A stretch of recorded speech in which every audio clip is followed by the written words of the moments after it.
So how are you holding up through the pandemic? Um, my picture is next to the word in the dictionary. Oh, really? Is I'm it a living pandemic, so I'm doing fine.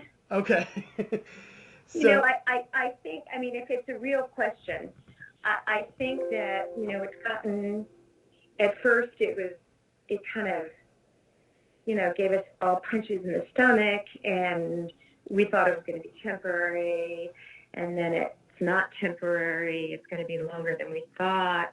mhm. So, you adjust to it. Luckily, I don't, I'm not in a very vulnerable group in terms of, having to go out and make a living and put food on the table for my kids and Mhm. all that other stuff.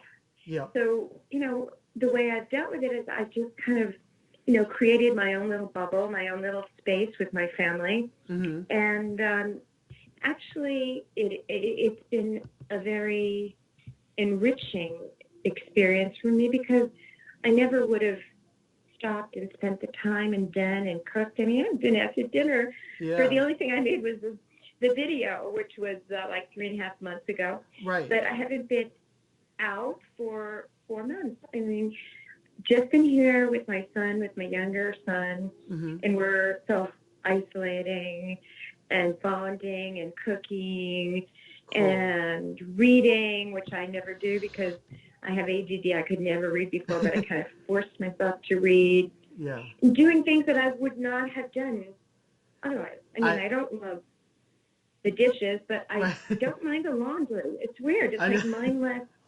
meditation. Yeah. It's like, okay, oh, and now I've got to get the laundry, and I throw it in, and I'm like, shit, who are you? I know. Have a piatini and sit down.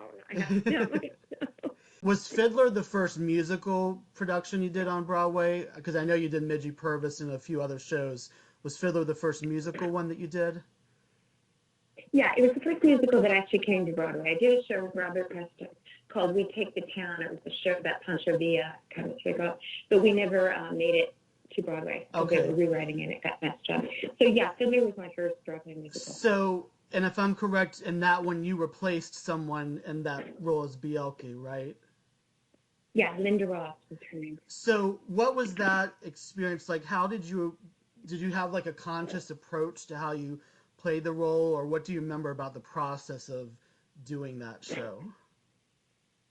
Well, it started with the audition. Remember when you asked me, "Do you want a list of questions I'm going to ask you?" Uh-huh.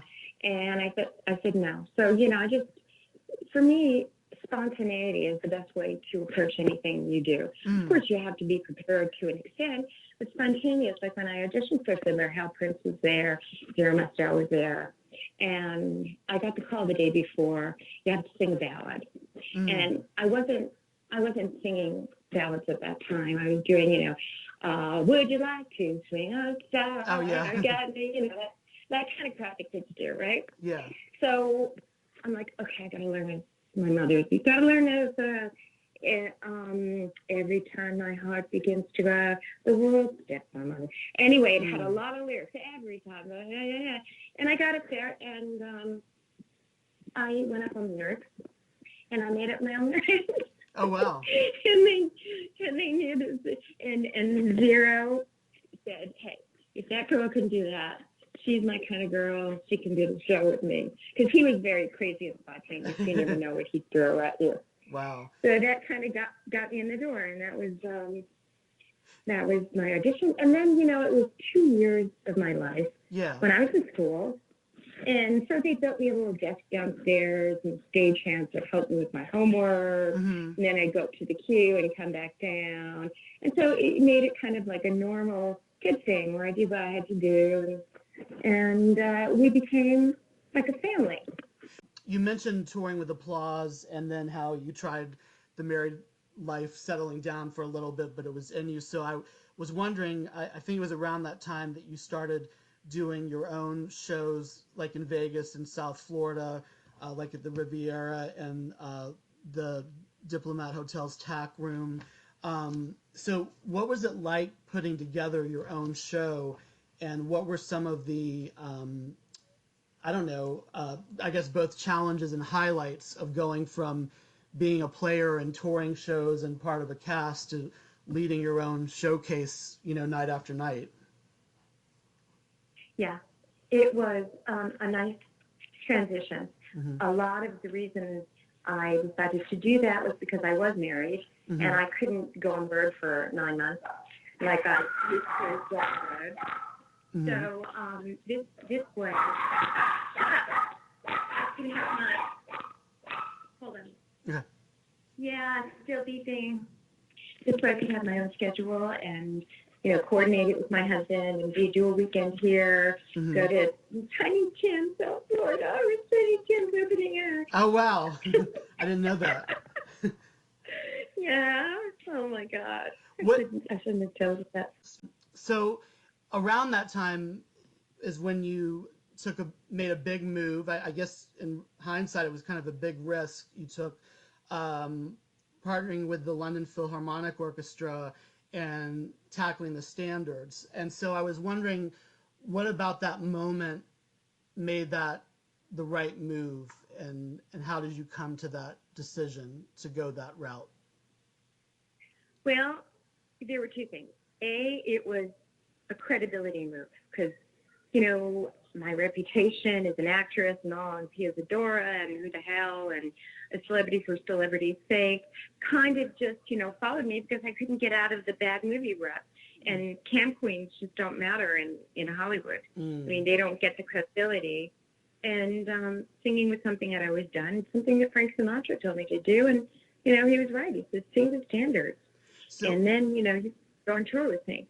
At what point did he tell you that? Like, was it in the middle of your aspiring pop career? Did he say, "Oh, you should really be doing this," or were you friends with him? Or I was appearing with his friend Jackie Mason in Florida actually at Fontainebleau. Okay. And he came to see Jackie, and he saw me, and that's when he said, "Well, you know what? You need to switch gears here and do this. These are for you, and then you can sing them with me. And then I'll get you Nelson Riddle, I'll get you Don Costa, and let's switch gears." And I figured, you know what? First of all, you don't say no to Frank Sinatra, right? Right. Secondly, it was a credibility move, and I enjoyed it, and I really, really think it was the right thing, which is, all those songs are what I'm doing now. So. Yeah. I don't know if you'd ever had it in your mind, because you did a lot of different styles, as we've discussed, to be a quote-unquote pop star vocalist, but it seemed like you kind of went away from that direction, and you went back sort of to your roots, doing some musicals like Funny Girl, and I think you had your own show in Florida with Too Short to Be a Rockette. So can you tell me a little bit about that show, because I never had the chance to see it, and when I read it, sounded really entertaining to me. It was supposed to have been a TV special, kind of an autobiographical, that Gary Smith and Dwight Hemian and his writers were putting together, and we played Coconut Grove, and there were people talking about me, and then it was me singing all original material about my life and stuff. But it never made it to TV, but we had fun doing it as a show in Coconut Grove. So it was all original material based on your life? Yeah. Okay, cool. Oh, wait, well, there was a part of it, the second part of it were songs that I was singing in concert. But the first part of it was all about me, and it's not where you started, it's where you finished came in. So they were not all original, but they were the original song, like Good Things Come in Small Packages. Buzz Cohen wrote for me, and this is the story of my life. Before I was a somebody, I was somebody. Before I was a name, I had a name. Before I was a personality, I was a person. And then my mother swept me on Broadway, and it just went. It was autobiographical, but original material was pretty. You did return to Broadway in the 90s to favorable reviews as well in a musical called Crazy for You, right? Yeah, I starred in that for 6 months. And how was that experience? It was great. It was great. I love Broadway. I love being there. You do the same thing every night you come. It's just, there's some special. I couldn't have done it for more than 6 months because, I had the kids and all that stuff. But I did the last 6 months of it. And It was cool, and I got married at the same time. Right. Yeah. To That's George's dad, yeah. And so, when because I think after that you basically ended up for about 15 years not really. I'm sure you were doing stuff, but you weren't in the limelight as much as far as performing. No, I didn't. I left. So I left performing.